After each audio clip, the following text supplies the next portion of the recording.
সুখের সাথে আমরা সবাই পরিচিত, কষ্টও আমরা সবাই পেয়েছি। কখনো কখনো আমরা অসুস্থ হয়ে পড়ি, আর এমন সময় হলে মাতার মমতা, কখনো বাবার স্নেহ, কখনো বন্ধুদের পাশে থাকার অনুভূতি আমাদের রোগ নিরাময়ে সাহায্য করে। কখনো যদি আমরা নিরাশ হয়ে পড়ি, তখন যদি আমাদের কোনো আপনজন আমাদের দুটো ভালো কথা বলে, তখন আমাদের মনোবল বেড়ে যায়। ঠিক তেমন সংসারের এই রঙ্গমঞ্চে যদি আপনি পীড়িত অনুভব করেন, কিছু শুভ কথা আলোচনা করুন, কিছু স্তুতি গান করুন, কিছু মুহূর্তের জন্য হলেও নিজের ইষ্টদেবের কথা স্মরণ করুন আর প্রার্থনা করুন। সাহস বাড়বে, শক্তিও বৃদ্ধি পাবে এবং সামনে এগিয়ে চলার পথও দেখতে পাবেন। তখন এই মন প্রসন্ন হয়ে বলবে, রাধা রাধা।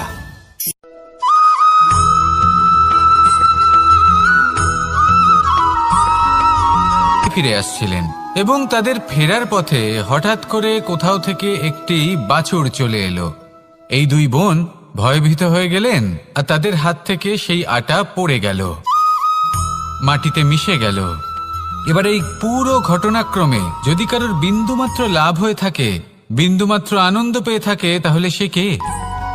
সেই ছোট বোন, যিনি মাঝে মাঝেই গমের দানা তুলছিলেন এবং খাচ্ছিলেন। কিছুটা হলেও উনি আনন্দ লাভ করেছিলেন। এবার এরকমই হলো আমাদের জীবনে ভক্তি এবং ভালোবাসা সংক্রান্ত বিষয়। মানুষ নিজের জীবনের দৈনিক কাজে এতটাই ব্যস্ত হয়ে পড়েন, প্রত্যেকদিন শুধু কাজ কাজ কাজ কাজ করতে থাকেন, আর তাতে ভক্তি এবং ভালোবাসার জন্য সময় বার করতেই পারেন না। দেখুন, জীবনে ভক্তি আর প্রেমের এই যে ছোট ছোট মুহূর্ত আছে, এগুলো যদি আপনি যাপন করতে পারেন, তাহলে তাতেই আপনি তৃপ্তি লাভ করবেন। বাকি সবই আপনার ব্যর্থ বলেই মনে হবে। জীবনে যখনই আপনি কোনো কাজ করবেন, ঈশ্বরের প্রতি সমর্পিত হয়ে সেই কাজ করুন। আর যখনই সময় পাবেন, তাহলে সেই সময় নিজের আপনজনদের দিন। যাদের আপনি ভালোবাসেন তাদের প্রতি যত্নবান হন, তাদের শুভাকাঙ্ক্ষী হন। এই প্রেম আর ভক্তির ছোট ছোট মুহূর্তগুলো আপনার জীবনকে চরিতার্থ করে তুলবে। আসুন আমার সাথে ভালোবেসে বলুন, রাধা রাধা।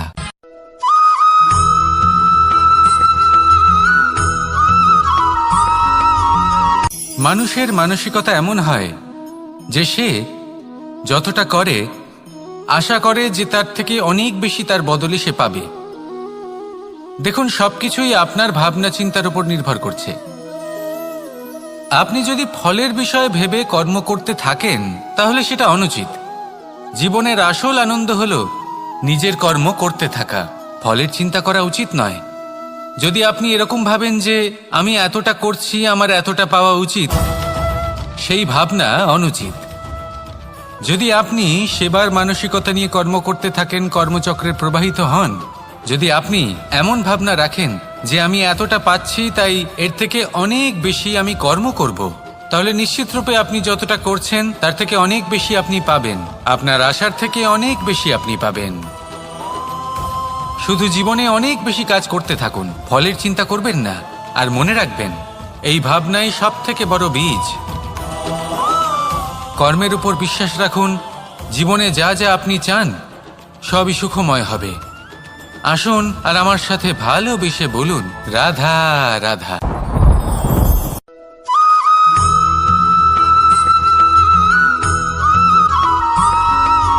প্রত্যেক মানুষ নিজের জীবনে হীরক তথা হীরে এবং দর্পণ, এই দুই দেখেছেন। এই দুই হলো সাদা এবং এরা দুজনেই আলোর প্রতিফলন ঘটায় এবং এরা দুজনেই উজ্জ্বল হয়ে ওঠে। আপনি হয়তো মনে মনে ভাবছেন যে এটা কি ধরনের তুলনা করছি। একটা হীরে তো রত্ন, তার মূল্য দর্পণের থেকে অনেক গুণ বেশি। কিন্তু হীরে থাকাতে দর্পণের মূল্য কিন্তু কোনো অংশে কমে যায় না, তাই না? মানুষ যখন হীরে নিজের হাতে নেয়, তখন সবার আগে কি খোঁজে? দর্পণ, যাতে তার মধ্যে দিয়ে দেখে সে বুঝতে পারে যে সেই হীরে আদৌ তার শোভাবর্ধন করছে কিনা, তাকে ভালো দেখাচ্ছে কিনা, প্রসাধনের জন্য সেটা ব্যবহার করা ঠিক হবে কিনা।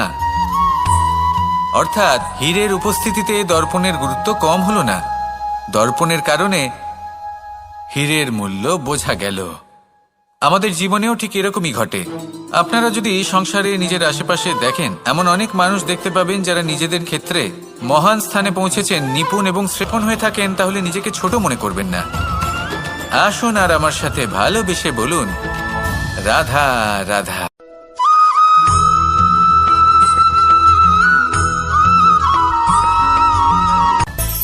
মানুষের মধ্যে একটা বিচিত্র প্রবৃত্তি থাকে, অন্য সকলের বিষয়ে, তাদের জীবনের বিষয়ে, তাদের ব্যক্তিত্বের বিষয়ে, তাদের ভবিষ্যতের বিষয়ে অনুমান করা। এটা হলো অনুচিত। কারোর অতীতকালকে দেখে লোকে ভবিষ্যৎ বলে দিতে পারেন, বর্তমানকে দেখে ভবিষ্যতের বিষয়ে অনুমান করে ফেলেন। উদাহরণ দিতে হলে বলবো, কোনো দাসকে দেখুন, ওকে দেখে লোকে বলে যে ওর ভবিষ্যৎ সেটাই হতে পারে, অনুমান করে ফেলেন। আর এই রাজাকে দেখুন, উনি তো কত সুখী হবেন, উনি তো জগতের সব থেকে অধিক সুখী মানুষ, কত সুখ সুবিধা আছে ওনার কাছে, ধারণা করে ফেলেন। তবে সত্য তো এটাই যে কারোর ব্যক্তিত্বের বিষয়ে, তাদের ভবিষ্যতের বিষয়ে আপনি পূর্ণ সত্য কখনোই বলতে পারবেন না, শুধু অনুমান করতে পারবেন। আর এই অনুমান করে সত্যি কোনো লাভ হয় না, কারণ এই কাল সেটা হলো অত্যন্ত শক্তিশালী। কালো থেকে কালোতর কয়লাকেও হীরেতে পরিণত করতে পারে, অনেক বড় বড় রাজাকেও বিদূষক বানিয়ে ফেলতে পারে এক মুহূর্তেই। তাহলে আপনি অনুমান করে কি লাভ? কি পেলেন অনুমান করে? সেই জন্য কারোর বিষয়ে কোনো অনুমান করবেন না, তার ভবিষ্যতের বিষয়ে অনুমান করতে যাবেন না, কারোর বিষয়ে কোনো ধারণা করে নেবেন না। কিছু করতে হলে ভালোবাসুন, সবার মধ্যে ভালোবাসা ছড়ান, সবার মধ্যে ধন্যাত্মক ভাব ছড়ান। এই মন প্রসন্ন হয়ে বলবে, রাধা রাধা।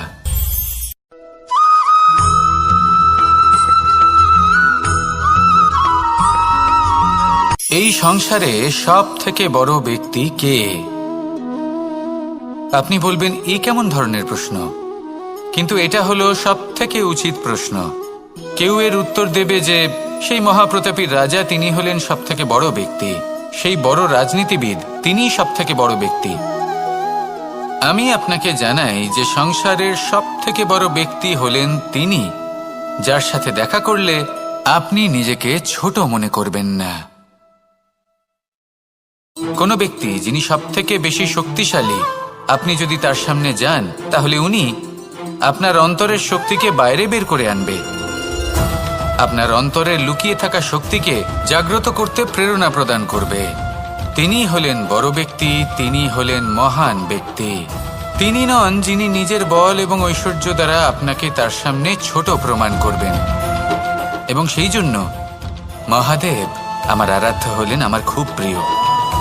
কারণ রাজা হোক বা ফকির, কেউ যদি ওনার সামনে যান তাহলে সে নিজেকে ছোট মনে করেন না। আপনিও যদি জীবনে অনেক বড় হতে চান, তাহলে কাউকে কখনো নিজেকে ছোট মনে করতে দেবেন না, তার অন্তরে বড় হয়ে ওঠার প্রেরণা প্রদান করুন। আসুন আমার সাথে ভালোবেসে বলুন, রাধা রাধা।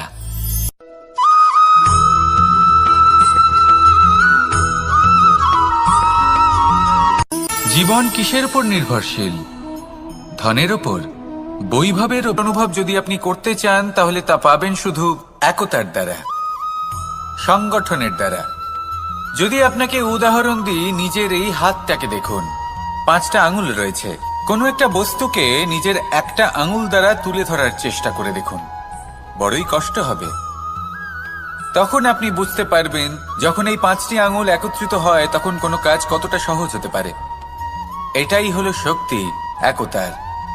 সব থেকে ভালো উদাহরণ যদি আপনাকে দিই, তাহলে বাঁশি। এই বাঁশি থেকে অত্যন্ত মধুর সুর নির্গত হয়, যা সবার মন প্রসন্ন করে দেয়। এই কথা সত্যি। কিন্তু এই বাঁশি আমি একটা বা দুটো আঙুল দিয়ে বাজাতে পারবো না, আমাকে প্রত্যেকটা আঙুল ব্যবহার করতেই হবে, তবেই এর থেকে মধুর সুর নির্গত হবে, যা সকলকে প্রসন্ন করবে। ঠিক কিনা? ঠিক এইভাবেই যদি আপনি চান যে আপনার জীবনরূপী বাঁশি থেকেও মধুর সুর নির্গত হোক বা সবার মনকে প্রসন্ন করে তুলুক, তাহলে আপনাকেও জীবনে একতা নিয়ে আসতেই হবে।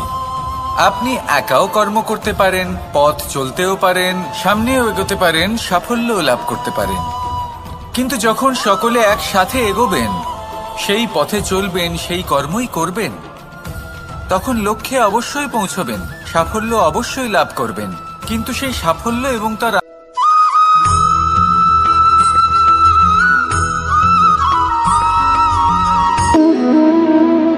সম্পর্ক হলো আমাদের জীবনের একটি আধার। কিছু সম্পর্ক এমন যে আমরা জন্মসূত্রে লাভ করি, যেমন পরিবার, মা, বাবা। কিছু সম্পর্ক আছে যে আমরা জীবনে অর্জন করে থাকি, তা সে প্রেমের হোক, স্নেহের হোক বা বন্ধুত্বের। এই সকল সম্পর্ক লাভ করার বা গড়ে তোলার 5টি ধাপ রয়েছে। প্রথম ধাপ, কোনো ব্যক্তির সাথে আলাপ হওয়া, তার সাথে কথা বলা বা তাকে দেখা। দ্বিতীয় ধাপ, সে ব্যক্তিকে আমাদের ভালো লাগা। তৃতীয় ধাপ, আমাদের এটা চাইতে শুরু করা যে জীবনে এই ব্যক্তি যেন আমাদের বন্ধু হন, আমাদের জীবনে থাকেন, বা আমাদের কাউকে ভালোবেসে ফেলা আর এটা আমাদের ভাবা বা চাওয়া যে সেই ব্যক্তি যেন আজীবন আমার সাথে থাকেন, আমার জীবনে আমার সাথী হয়ে। চতুর্থ ধাপ, লাভ করা। এবার এই ধাপটি অনেক মানুষের পক্ষেই খুবই সরল হয়, বড়ই সরলভাবে নিজেদের সঙ্গীকে লাভ করে থাকেন। কিছু মানুষের জন্য এই ধাপ অত্যন্ত কঠিন হয়ে থাকে। অনেক প্রতিকূল পরিস্থিতির উপর জয়লাভ করে তারা সঙ্গীকে লাভ করেন, কিন্তু লাভ অবশ্যই করেন। এরপরে আসে পঞ্চম, অন্তিম এবং সব থেকে গুরুত্বপূর্ণ ধাপ। সেটা হলো সেই সম্পর্ক পালন করা। এটা হলো এমন এক বিষয় যা প্রত্যেক মানুষের শেখা উচিত। যদি ব্যক্তি নিজের জীবনে সম্পর্ক রক্ষা করতে শিখে যান, তবে প্রত্যেক সম্পর্ক তার জীবনকে স্বর্গ করে তুলবে। আসুন আর আমার সাথে ভালোবেসে বলুন, রাধা রাধা।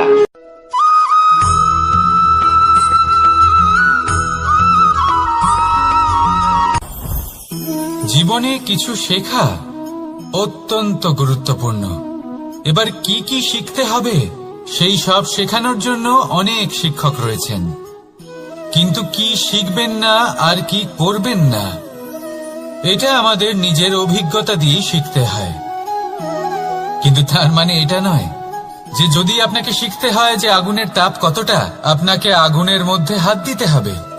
না, অন্য কারোর অভিজ্ঞতা দ্বারাও শিখতে পারেন। প্রশ্ন শুধুমাত্র একটাই যে আপনি কি শিখতে চান নাকি চান না। যদি আপনি এটাই ভাবেন যে আমি শুধুই নিজের অভিজ্ঞতা দ্বারাই শিখতে চাই, তাহলে জীবনকাল ছোট মনে হবে, অনেক কিছুই শিখতে পারবেন না। তাই নিজের সাথে সাথে বড়দের অভিজ্ঞতা দ্বারাও শেখা শুরু করে দিন। এই সংসারের অভিজ্ঞতা দ্বারা শিখতে শুরু করে দিন। আর এটা নিশ্চিত রূপে শেখা আবশ্যক যে কখন কি করবেন না, কোথায় থামতে হবে আর কোথায় থামবেন না। তাহলে আসুন আর আমার সাথে ভালোবেসে বলুন, রাধা রাধা।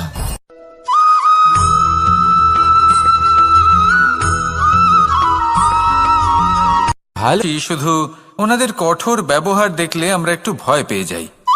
এবার ওনাদের এই কঠোর ব্যবহার আমাদের ভালো না লাগলেও অত্যন্ত আবশ্যক, কারণ মাতার থেকে আমরা যে শক্তি লাভ করি তা যেন নিয়ন্ত্রণ হারিয়ে বিধ্বংসী না হয়ে ওঠে।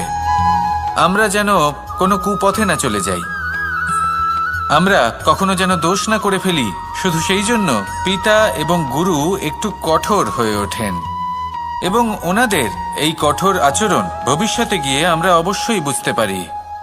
জীবনে কিছু বছর আমরা এগিয়ে যাই আর তারপর আমরা বুঝতে পারি যে বাবা এবং গুরু আমাদের যথেষ্ট ভালোবাসতেন, কিন্তু ওনাদের ভালোবাসার বহিঃপ্রকাশ আলাদা।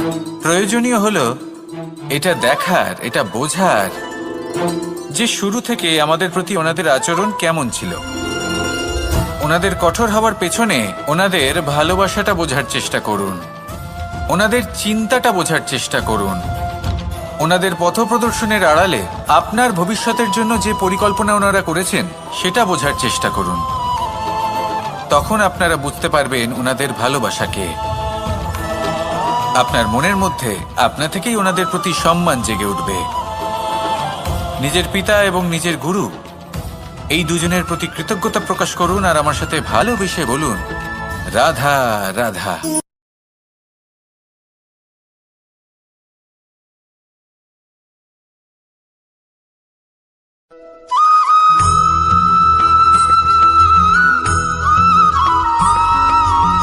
পঞ্চতত্ত্বের মধ্যে দ্বিতীয় তত্ত্ব হল ধরণী, ভূমি, যাকে আমরা ধরণী মাতা বলি। এই ধরণী ধৈর্য ধারণ করে, আর এর ওপরেই আমাদের সমগ্র সংসার নির্ভরশীল। কারণ এই ভূমি সহ্য ক্ষমতা রাখে, এর সহ্য ক্ষমতা হল অপরিসীম। সন্তান যতই আঘাত প্রদান করুক না কেন, প্রেম পূর্বক সহ্য করে, আর তার বদলে অমূল্য রত্ন প্রদান করে। সন্তান যদি হাল চালায়, তাহলে তার বদলে তাকে অন্ন প্রদান করে। এটাই হলো ধরণী। এবার এর থেকে আমরা কি শিক্ষা পেতে পারি? এটাই যে কারোর জন্য কিছু করা বা কাউকে কিছু দেওয়া মনে কোনো কামনা ছাড়াই। আর এই কথাটা বুঝে যান, যদি কারোর জন্য কামনা না রেখে বা কোনো পাওয়ার আশা না রেখে কারোর জন্য কিছু করেন বা কারোকে কিছু দেন, যদি এটা আপনি শিখতে পারেন, তবে আপনি ভালোবাসতে শিখে গেছেন। আর সেই জন্যই এই ধরিত্রীকে মাতা বলা হয়। কারণ মাতা শুধু উনি নন যিনি গর্ভে সন্তানকে ধারণ করেন, মাতা তো উনিও যিনি জীবন বাঁচতে শেখান, যিনি জীবন বাঁচার উদাহরণ প্রদান করেন। তাহলে ধরণীর থেকে এই নিঃস্বার্থ ভাব শিখুন, নিঃস্বার্থ ভালোবাসা শিখুন, আর এই ভালোবাসার সাথেই বলুন, রাধা রাধা।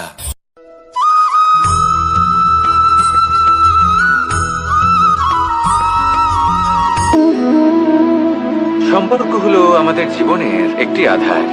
কিছু সম্পর্ক এমন যা আমরা জন্মসূত্রে লাভ করি, যেমন পরিবার, মা, বাবা। কিছু সম্পর্ক আছে যা আমরা জীবনে অর্জন করে থাকি, তা সে প্রেমের হোক, স্নেহের হোক বা বন্ধুত্বের। এই সকল সম্পর্ক লাভ করার বা গড়ে তোলার 5টি ধাপ রয়েছে। প্রথম ধাপ, কোনো ব্যক্তির সাথে আলাপ হওয়া, তার সাথে কথা বলা বা তাকে দেখা। দ্বিতীয় ধাপ, সে ব্যক্তিকে আমাদের ভালো লাগা। তৃতীয় ধাপ, আমাদের এটা চাইতে শুরু করা যে জীবনে এই ব্যক্তি যেন আমাদের বন্ধু হন, আমাদের জীবনে থাকেন, বা আমাদের কাউকে ভালোবেসে ফেলা। আর এটা আমাদের ভাবা বা চাওয়া যে সেই ব্যক্তি যেন আজীবন আমার সাথে থাকেন, আমার জীবনে আমার সাথী হয়ে। চতুর্থ ধাপ, লাভ করা। এবার এই ধাপটি অনেক মানুষের পক্ষেই খুবই সরল হয়, বড়ই সরলভাবে নিজেদের সঙ্গীকে লাভ করে থাকেন। কিছু মানুষের জন্য এই ধাপ অত্যন্ত কঠিন হয়ে থাকে। অনেক প্রতিকূল পরিস্থিতির উপর জয়লাভ করে তারা সঙ্গীকে লাভ করেন, কিন্তু লাভ অবশ্যই করেন।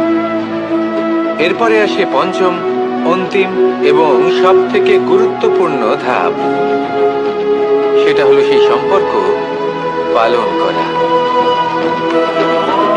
এটা হলো এমন এক বিষয় যা প্রত্যেক মানুষের শেখা উচিত। যদি ব্যক্তি নিজের জীবনে সম্পর্ক রক্ষা করতে শিখে যান, তবে প্রত্যেক সম্পর্ক তার জীবনকে স্বর্গ করে তুলবে। আসুন আর আমার সাথে ভালোবেসে বলুন, রাধা রাধা।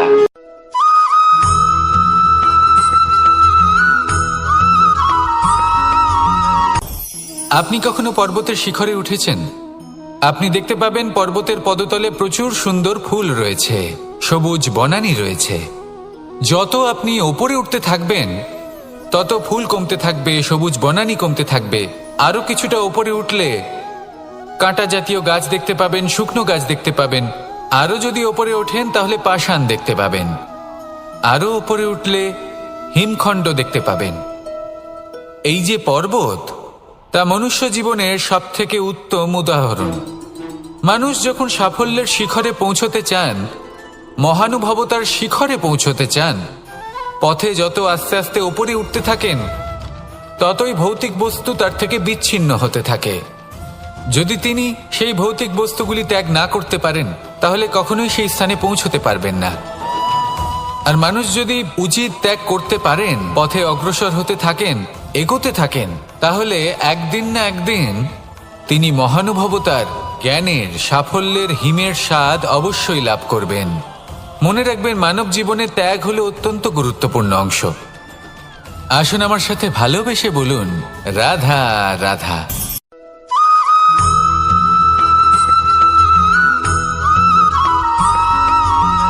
মানুষের মানসিকতা এমন হয় যে সে যতটা করে আশা করে যে তার থেকে অনেক বেশি তার বদলে সে পাবে।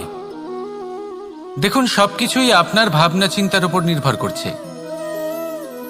আপনি যদি ফলের বিষয়ে ভেবে কর্ম করতে থাকেন তাহলে সেটা অনুচিত। জীবনের আসল আনন্দ হলো নিজের কর্ম করতে থাকা, ফলের চিন্তা করা উচিত নয়। যদি আপনি এরকম ভাবেন যে আমি এতটা করছি, আমার এতটা পাওয়া উচিত, সেই ভাবনা অনুচিত। যদি আপনি সেবার মানসিকতা নিয়ে কর্ম করতে থাকেন, কর্মচক্রে প্রবাহিত হন, যদি আপনি এমন ভাবনা রাখেন যে আমি এতটা পাচ্ছি তাই এর থেকে অনেক বেশি আমি কর্ম করব, তাহলে নিশ্চিত রূপে আপনি যতটা করছেন তার থেকে অনেক বেশি আপনি পাবেন। আপনার আশার থেকে অনেক বেশি আপনি পাবেন। শুধু জীবনে অনেক বেশি কাজ করতে থাকুন, ফলের চিন্তা করবেন না। আর মনে রাখবেন, এই ভাবনাই সব থেকে বড় বীজ। কর্মের উপর বিশ্বাস রাখুন।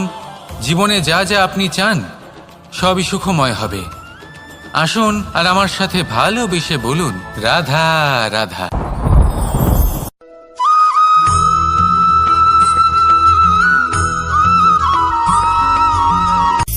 সূচের শেষে একটি ছিদ্র থাকে যার দ্বারা আমরা এই সুতো পরাতে পারি, আর তারপর সূচের সাহায্যে এই সুতো দিয়ে বস্ত্র সেলাই করা যায়।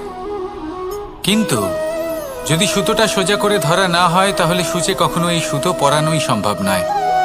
যদি এতে কোনো গিঁট পড়ে তখন তা কখনোই এই ছিদ্র দ্বারা প্রবেশ করা সম্ভব নয়। ঠিক এইভাবেই যদি আপনি কারোর জীবনে প্রবেশ করতে চান, কারোর অন্তরে প্রবেশ করতে চান, তাহলে আপনাকেও সহজ থাকতে হবে। এতে কোনো গিঁট থাকলে চলবে না, অর্থাৎ মনে যাতে কোনো মালিন্য না থাকে, যেন কোনো কুচিন্তা না থাকে। যদি এসব থাকে তাহলে আপনি কখনো কারোর জীবনে প্রবেশ করতে পারবেন না। আর যদি কোনোভাবে আপনি প্রবেশ করেও যান তাহলে তার মনে ঘর করতে পারবেন না। নিজেকে এই সুতোর মতন করে তুলুন, সহজ। মনে যেন কোনো কুচিন্তা না থাকে, সবার প্রতি যেন সদ্ভাবনা থাকে, শুভ চিন্তা থাকে। এমনটা করতে থাকুন। এমন একটা দিন আসবে যেদিন এই সমস্ত সংসারের ব্যক্তির মনে আপনি বাস করবেন, আর তখন এই মন প্রসন্ন হয়ে বলবে, রাধা রাধা।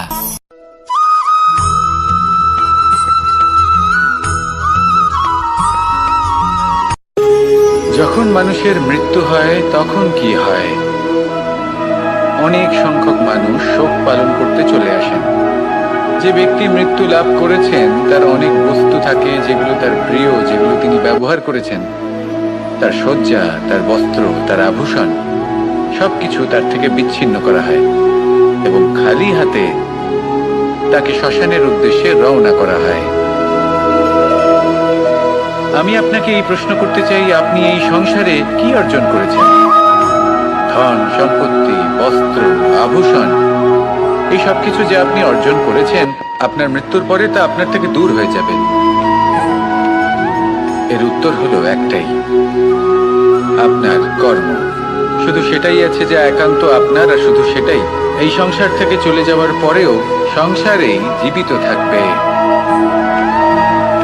যদি আপনি দুষ্কর্ম করেন তাহলে এই সংসার আপনাকে একটি অনুচিত উদাহরণ হিসেবে মনে রাখবে যে এই ব্যক্তি খুব পাপী ছিল, অনুচিত কর্ম করতেন। যে পথে তিনি চলেছেন সেই পথে কারোর চলা উচিত নয়। সেখানেই যদি আপনি সৎকর্ম করেন তাহলে সংসার চিরকাল এটাই বলবে যে খুব ভালো মানুষ ছিলেন, সবাইকে ভালোবাসতেন, সবাইকে সাহায্য করতেন, আমার খুব প্রিয় মানুষ ছিলেন। এটাই হলো শ্রেষ্ঠ কর্ম। সেই জন্য জীবনে শুধুমাত্র ধন সম্পত্তি, আভূষণ এই সব অর্জন করতে গিয়ে নিজের মনোনিবেশ করবেন না। শ্রেষ্ঠ কর্ম করুন। সংসার থেকে চলে যাওয়ার পরেও এই কর্মই এই সংসারে আপনাকে জীবিত রাখবে। আসুন আমার সাথে ভালোবেসে বলুন রাধা রাধা।